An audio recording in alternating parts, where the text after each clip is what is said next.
Hello friends, स्वागत है आपका हमारे यूट्यूब चैनल मैथ स्क्रिप्ट में। हमने अपनी लास्ट क्लास में एक्सरसाइज 5.2 के क्वेश्चन 13 तक कंप्लीट कर लिया था। उसके बाद अब क्वेश्चन 14 से आज की क्लास में कंटिन्यू करेंगे। तो क्वेश्चन 14 हमें पूछ रहा है कि how many multiple of 4 lie between 10 and 250। 10 और 250 के बीच में टोटल कितने नंबर ऑफ 4 के मल्टीपल हैं, हमें ये निकालना है। तो बस ये भी क्वेश्चन 13 जैसा ही है, सिमिलर। इसमें आपको बस पता होना चाहिए कौन कौन से नंबर आपके 4 से डिवाइड होंगे। How many number divisible multiple of 4 निकालना है हमें। तो हमें पहला नंबर 12 से जो मल्टीपल होगा वो 12 होता है। उसके बाद अगला मल्टीपल होएगा 16 होगा, 20 होगा। उसके बाद लास्ट में जाते हैं 250 डिवाइड नहीं होगा, 248 आपका एक नंबर 4 से डिवाइड होगा। तो अब आपको क्या निकालना है, नंबर्स निकालने हैं। नंबर्स निकालने का मतलब एन निकालना है। हमने सीखा है अपना ए एन का formula, a plus n minus 1 into d. A n या लास्ट टर्म जिसको हम बोलते हैं, ये हमें पता है, इसी को हम लास्ट टर्म भी बोल सकते हैं। तो हमें 248 ये हमें दे रखा है, ए की वैल्यू हमें पता है, एन हमें निकालना है, डी यहाँ पर 4 है। 248 माइनस 12 ये हो जाएगा आपका 236। 12 इधर जाएगा बराबर के लेफ्ट साइड में। एन माइनस 1 इंटू 4, 4 से 4 कैंसिल करेंगे आप, 4। तो n minus 1 is equals to 59, n is equals to 60। तो फ्रेंड्स, जो 12 से लेकर 248 के बीच में आपके 60 नंबर ऐसे होंगे जो 4 का मल्टीपल होंगे। कोई भी मतलब बहुत इजी क्वेश्चन था, कोई दिक्कत वाली बात नहीं है इसमें आपको।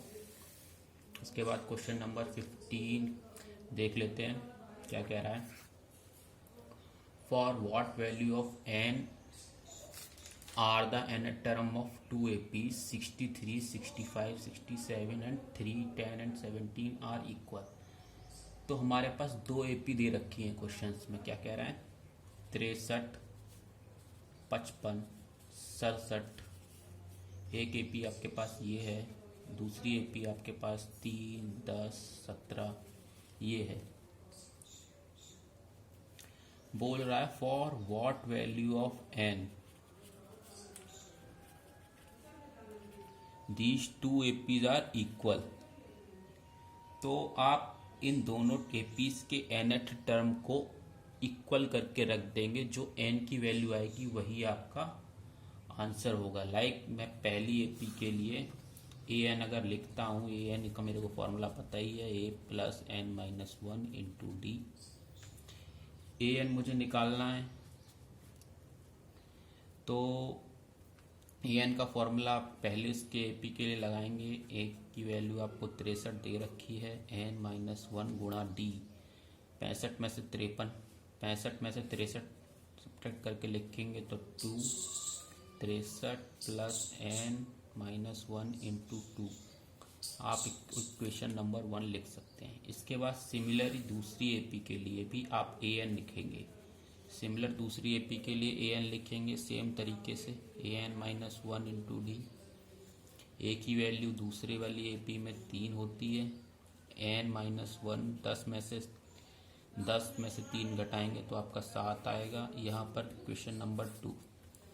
अब इन दो इक्वेशन का यूज़ आप करेंगे बराबर रखकर, मतलब बाई लिखेंगे, by first and second equation, और इन दोनों इक्वेशन को इक्वल रख देंगे। इक्वल रखने से क्या होगा फ्रेंड्स, इक्वल हमने क्यों रखा है, इक्वल हमने इसलिए रखा है क्योंकि उसने क्वेश्चन में बोला है ऐसा, वहां पर लिखा हुआ है साफ साफ, for what value of n are the nth term of 2 APs 63, 60, मतलब 2 APs आर इक्वल है। एन की किस वैल्यूज के लिए ये दोनों वैल्यू APs इक्वल हैं, ऐसा पूछ रहा है वो।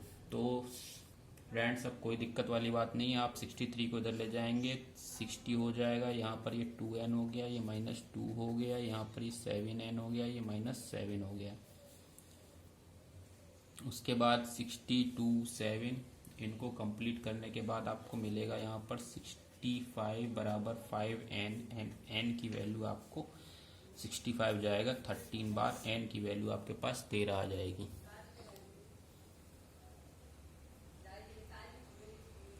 उसके बाद हम क्वेश्चन नंबर 16 देख लेते हैं फ्रेंड्स। ये भी कोई इजी सा क्वेश्चन है, क्वेश्चन नंबर 16।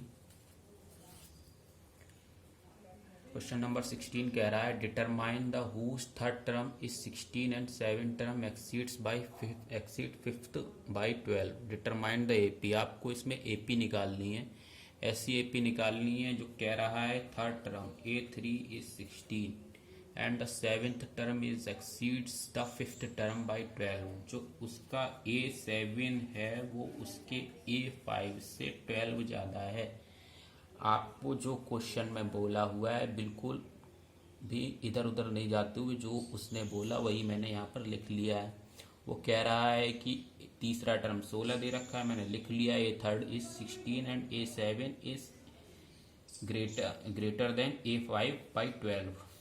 जो उसने बोला वो मैंने यहाँ पर लिख लिया है। अब इन दो जो मेरे पास दिया हुआ है मैं उसको यूज़ करता हूँ। an का फॉर्मूला मुझे पता है a plus n minus 1 into D.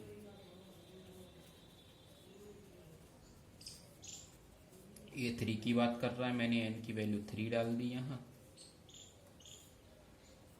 Sorry यहाँ पे d, n की वैल्यू यहाँ पर मैंने 3 डाल दी।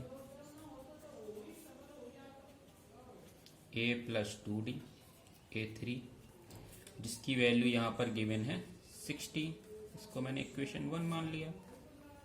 सिमिलरली सेकेंड तरीके A7 को लिखेंगे तो A7 को मैं लिख सकता हूँ a प्लस 6d और A5 को मैं लिख सकता हूँ a प्लस 4d प्लस 12।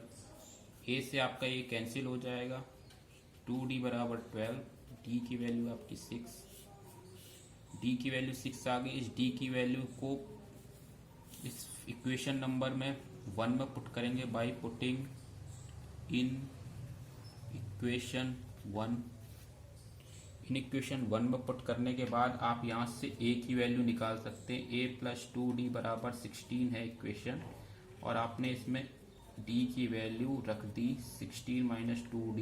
इसके बाद 16 माइनस 2 इंटू 6, a की वैल्यू आपकी 4 आ जाती है। तो आप लिख सकते हो एपी की जो जनरल फॉर्म होती है a plus d a plus 2d, कोई दिक्कत वाली बात नहीं है।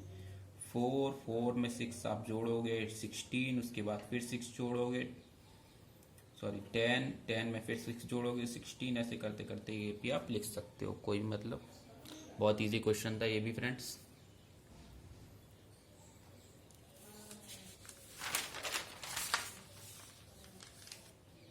इसके बाद क्वेश्चन नंबर 17 देख लेते हैं फ्रेंड्स। ये भी क्वेश्चन 17th क्वेश्चन कह रहा है find the 20th term. 20th term निकालना है, मतलब एक 20 आपको फाइंड करना है। आपको एपी दे रखा है 3, 8, 13, 253। 20th टर्म निकालना है फ्रेंड्स, तो भूलिएगा मत A20 आप क्या लिख सकते हो, a प्लस 19d। आपको a भी पता है, आपको d भी पता है, डायरेक्ट इसमें लगाइए और आंसर आपको मिल जाएगा। अगला क्वेश्चन फ्रेंड्स देखते हैं, इसको मुझे और कराने की जरूरत नहीं है, आप कर सकते हो, बहुत मतलब इजी क्वेश्चन है, कोई दिक्कत नहीं है। A80 the sum of fourth. 18 question अच्छा है, इसको देख लेते हैं, करते हैं पूरा।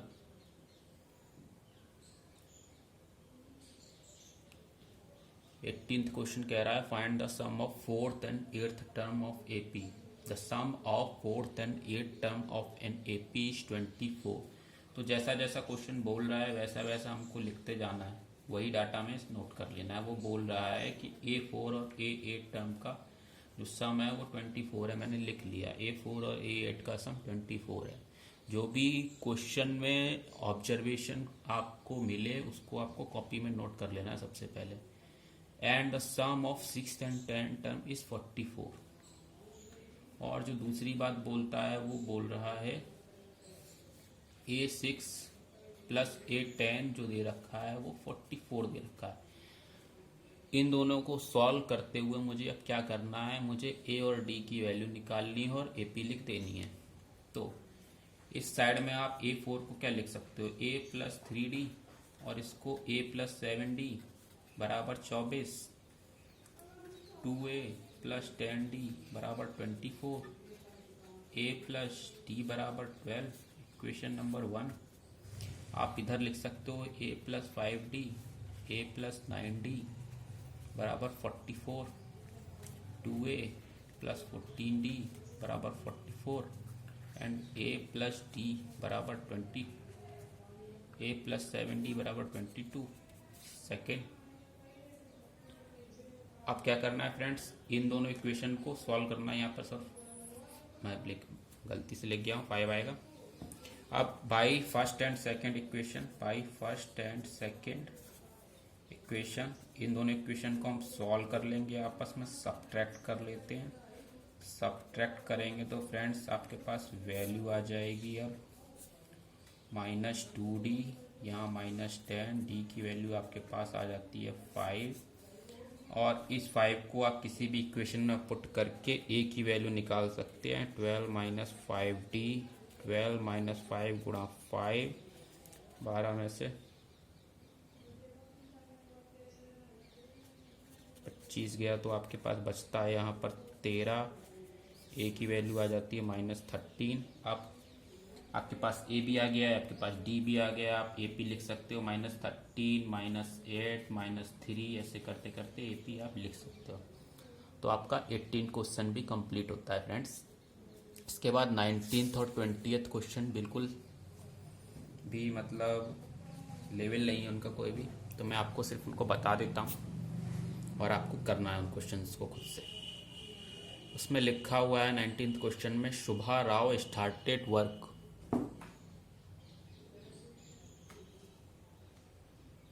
Shubha Rao started work 1995 at an annual salary of 5,000 and receive an increment of 200 each year। वो कह रहा है कि उसको स्टार्टिंग में सैलरी मिलती है, 19वां क्वेश्चन है फ्रेंड्स, 5,000 रुपये, और हर बार उसकी सैलरी है जो बढ़ रही है 200 रुपये करके बढ़ रही है। ठीक है, मैं लिख लिया। और वो पूछ रहा है कि उसकी सैलरी जो 7,000 है वो कौन से ईयर में जाकर हो जाएगी। मतलब आपका जो AN है वो ये हो जाएगा 7,000, और इसमें आपको इस AN के लिए N की वैल्यू फाइंड कर लेनी है। AN बराबर A+N-1 इंटू D, वही आपका आंसर हो जाएगा फ्रेंड्स। 20th क्वेश्चन आप निकाल लोगे फ्रेंड्स, कोई दिक्कत नहीं होगी अब आपको इसमें। इसके बाद 20th क्वेश्चन देखते हैं। 20th क्वेश्चन, राम कली saved ₹5 in first week of a year, then increase her weekly saving by 1.75. If in the nth week her weekly saving become 20.75, find the n। वो कह रहा है कि पहले हफ्ते में उसके पास 5 रुपए थे, उसके बाद वो कह रहा है कि वो हर हफ्ते 1.75 रुपीज़ बचाकर अपनी इनकम बढ़ाता जा रहा है। मतलब अगले हफ्ते उसकी इनकम 6.75 हो गई, फिर इसमें भी वो 1.75 जोड़ कर वो इनकम किसी हफ्ते में 20.75 कर ले रहा है। ये भी AN है, यहाँ पर भी आपको सेम तरीके से N की वैल्यू निकाल लेनी है।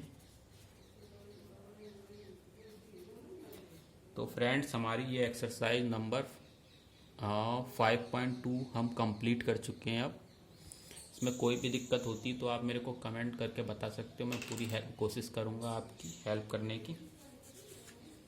इसके बाद हम आप अपने अगले टॉपिक की साइड में चलते हैं, जिसमें हम सीखेंगे, जिसका मैं सिर्फ आज आपको इंट्रोडक्शन दूंगा, कैसे कैसे क्या होता है। Sum of the first n terms of an AP। आज हम AP, किसी भी गिवन AP का सम निकालना सीखेंगे कि कैसे निकालते हैं किसी भी AP का सम। 1 मिनट फ्रेंड्स। हाँ, तो किसी भी एपी का सम कैसे निकालते हैं हम ये सीखेंगे। लाइक हमें कोई एपी दे रखी है 2, 4, 6, 8, इस प्रकार से कोई एपी दे रखी है और आपको दे रखा है, बोला सिर्फ यहीं तक है, मान लिया अगर मैंने एपी और बोला है इसका सम निकालना है आपको, तो आप सिंपली बता सकते हो 2 + 4 + 6 + 8। आप जोड़ के बता दोगे 4 और 2 6, 12, 12 और 8 20 हो जाएगा इसका सम। बट कभी क्या हो जाए, आपके पास नंबर है और वो नंबर इसके आगे भी चलता जाता है, 10, 12, 14, 16, 18, 20, काफ़ी बड़े नंबर है जिनको छोड़ना पॉसिबल नहीं है। तो इसी चीज़ को आसान बनाने के लिए हमने एक फॉर्मूला है जो डिराइव किया गया है। इस फॉर्मूले का यूज़ करते हुए हम बड़े ही आसानी से कोई भी आंसर किसी भी सीरीज का, किसी भी एपी का निकाल सकते हैं। वो फॉर्मूला होता है SN =